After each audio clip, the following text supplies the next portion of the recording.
Hello, you're watching TVP World Talks. I'm Jan Żerobiński.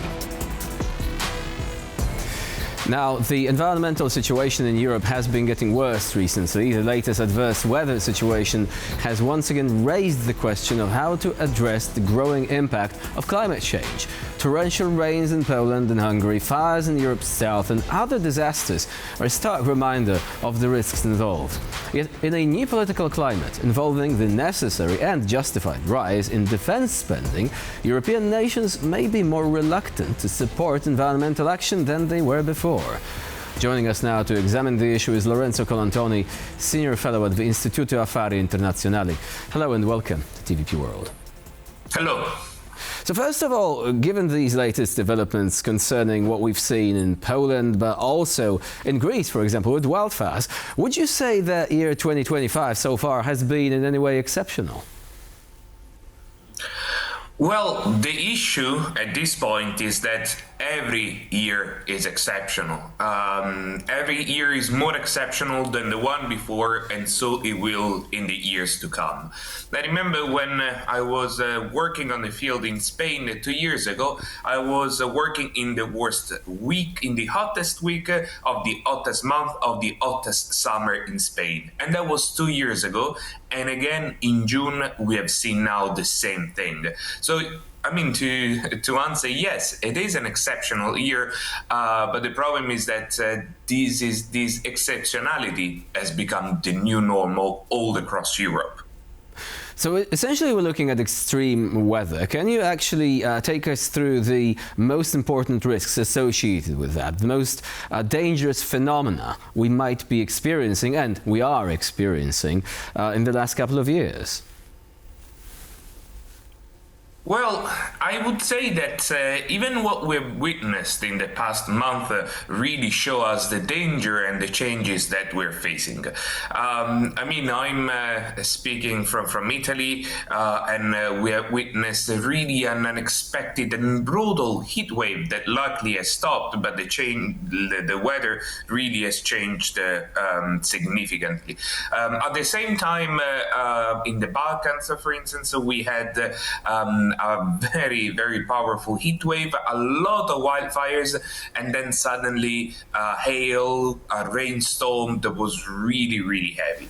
Now we have seen fires in Spain, in Portugal, in France, which are making headlines, especially in the one in Marseille. And then, we have seen also the situation in Eastern Europe. The problem of Europe and the Mediterranean in particular is that this is a sort of climate change hotspot, meaning that we are witnessing the different effects that we can see throughout the world, but concentrated even in a smaller area.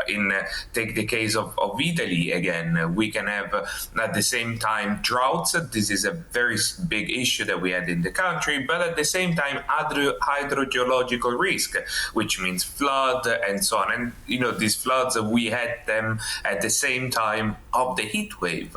One thing that we're also witnessing is the so-called climate whiplash, which is the very brutal passage from a moment of, for instance, drought, dryness and heat to a sudden storm. And these two extremes, they sort of reinforce each other. If you have a very dry situation and then rainfall pours a lot together, well, the soil will not be able to keep any of it, and then it will be more prone to floods. So in this sense, climate change is sort of reinforcing its impact, and it will in the future. So now, climate change is also causing different effects across the world. In developing countries specifically, if an area is affected badly by climate change, it may cause migration. So would it be important at this stage to also point out, especially to decision makers in Europe, that apart from protecting the environment, it's also protecting against phenomena like increased climate migration, which could affect Europe in the near future because of that?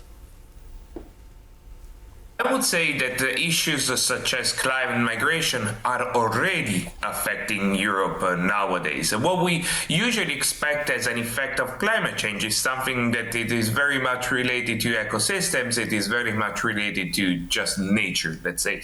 But instead, what we're seeing now is lots of heavy effects on the society, on economy, on politics. To give you an example, I've been working on the field on the Senegal River between Mauritania, Mali, and Senegal for the Institute. And the situation there is already very tense because of ethnic conflict and the political situation. But the climate crisis is exacerbating that, turning areas that are already very dry into full-fledged deserts, and people that cannot do any agriculture, that have to travel for 15, 20, 25 kilometers just to get some barely drinkable water. Of course, they will look for a different future in other parts of the world. And the problem is that these territories, it will take quite a lot for them to recover. So in this sense, we are already witnessing an impact on migrations that's not easy to quantify, but we know it is very substantial. And we are already seeing an impact, for instance, on our economies, even on our agriculture. That is something that's very much discussed at European level. So in this sense, we need policies that do not just address the issue of reducing emissions, or I would say the main focus of climate change. We need policies that also start to address the social and political effects that are, let's say, side, indirect, but are equally important. Would you say that this particular period in Europe's history is particularly difficult for such policies, though, because we have another major threat, namely the question related to rearmament in the face of Russian aggression against Ukraine, possibly beyond? Now, are European governments going to be willing to support ambitious climate goals like the European Green Deal, for example, or are they likely to use the current political situation as an excuse to say, okay, so we need to increase our defense spending, we don't have any more money for the environment, we need to take that money from somewhere, so the climate goals need to be reduced? Well, this is a question that many people are asking at this moment. When the Green Deal was launched and then when it was expanded, it had a lot of political support, but also a lot of budget that, considering the current discussions, it seems is going to be diverted toward the military purposes and rearmament. So I would say yes, there is this risk, at least in the short term, which is going to be very detrimental considering the urgency of climate action. To some extent, I would say, however, that the issues, even if distant, they're a bit connected. I just came from Ukraine. I was there on a mission to monitor the environmental impact of the Russian invasion, which is terrible. But one of the problems is that most of, not most, I would say, but a good part of Ukrainian farmland is being mined by the Russians, and this has a climate impact because if the Ukrainian farmers they cannot farm, we're gonna have to do it somewhere else, maybe in Indonesia, maybe in Brazil, which are areas that are at under a lot of pressure already, and this kind of deforestation for agriculture is heavily contributing to the climate crisis, and in turn, this unavailability of the Ukrainian farmland, it is also an instant threat for our food security as Europeans. So in a certain sense, the two things are connected and reinforce each other, and we need to find a way to address them both.